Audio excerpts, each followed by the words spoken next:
Alright, so this is a review for Kingdom Hospital, a very random series that I happened to pick up, and I decided to review because of how awesome I felt it was after watching it.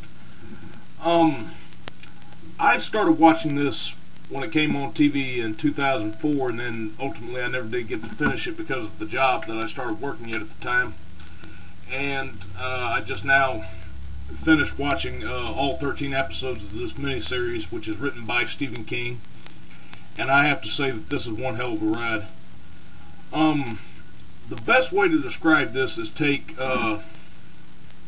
MASH and throw it together with The Twilight Zone, because that best describes the environment of Kingdom Hospital.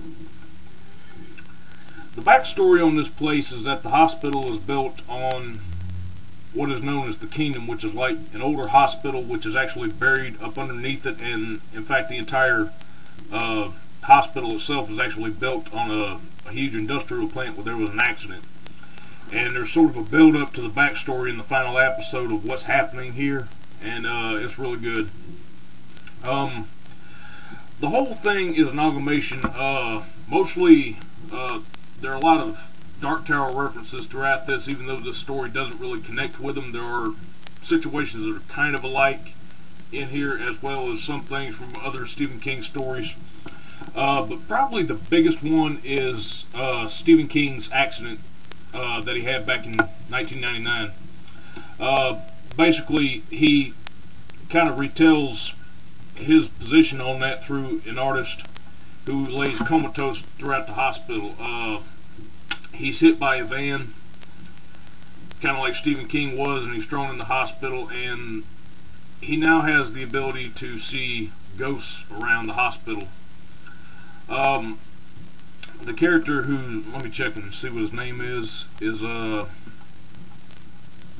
Peter Rickman. Rickman can see ghosts around the hospital, particularly of a young girl named Mary, who is a bell ringer, and a giant CG'd anteater named Antipus. I kid you not, his name is Antipus. And there's kind of a little an interesting paraphrasing of his name that gets explained towards the end of the series as to who he is and what exactly his function is around this hospital. The best we can tell is that there is a battle going on in between good and evil at the hospital, and it ultimately leads up to a sort of a trial that majority of the characters will have to go through at the completion of this series. The characters in this are extremely well written and well acted. To compare this to MASH, we have Dr. Hook, played by Andrew McCarthy, who actually is the Hawkeye of the series. He has no Trapper John or BJ Honeycutt sidekick with him. He's pretty much on his own.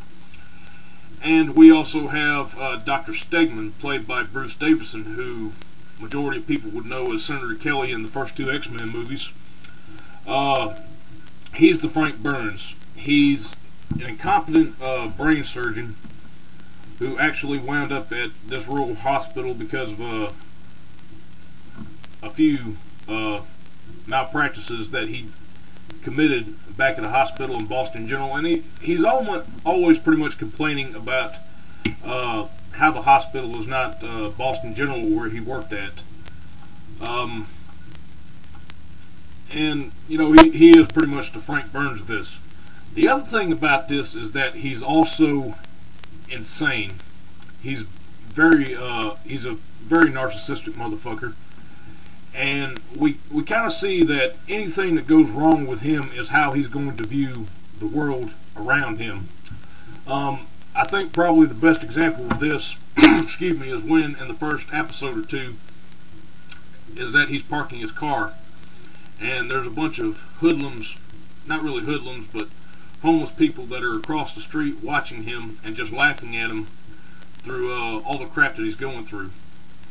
He puts a steering wheel lock on his car, he puts a tire lock on there so nothing will happen to it, and basically he's just fumbling around and making a fool of himself in front of everybody, and all this reaction just causes him to grow into a bigger and bigger asshole. And it's especially funny throughout this, all the stuff that happens to his car. His car is so damn important to him. And you got a lot of people that are out against him. But Stegman is an interesting character, and for all the roles that I've seen Bruce Davison in, he's acting kind of crazy here and, you know, nuts sometimes. And I actually find it kind of refreshing to see actors act outside of the normal roles that they usually portray in movies. We also have Ed Begley Jr. in this series, excuse me, which he's pretty much good in anything he is. I know him best as Stumpy from This Is Spinal Tap. He plays Dr. Jesse James, who's sort of the head over the hospital. Like Stegman, he's also insane, but he has a very different kind of insanity. His insanity is defined by the fact that he's happy about everything, and he has like this huge, breath of fresh air program that he's trying to encourage around the hospital. And anytime anything goes wrong, he just stops and takes a breath of this fresh morning air, and he's just happy again, no matter what happens. And his character is really one of the highlights of this show. Probably what's interesting too is that as more of the paranormal stuff starts coming out around here, we also have, certain psychics that begin showing up. We have a woman, Mrs. Drews, who is actually a psychic at this hospital, who is also trying to sort of hypochondriac her way into being a patient, because Stegman is always trying to keep her out and keep what he deems as a well-functioning hospital in order. And she can only get to the bottom of what's really going on at this place if she can get admitted to it. And we also have these two orderlies that work at the hospital who have Down syndrome, but they're somehow in tune to all of the events that are going on at the hospital, and it's very interesting.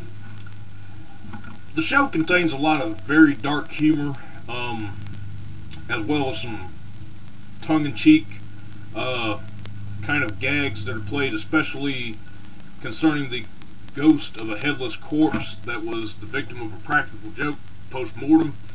And basically the joke is that the headless ghost is searching for his head all over this hospital, and it's stuff like that that really draws me into the show. I've always been kind of a fan of sort of the macabre type of show, and with the humor that this has in it is really, really good.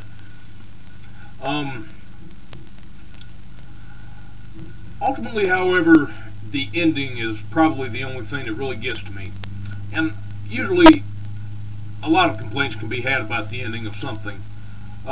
Stephen King has this philosophy of anything he writes that the ending is not really the important part of the story. It's the journey you have getting there that's important. And, this is true.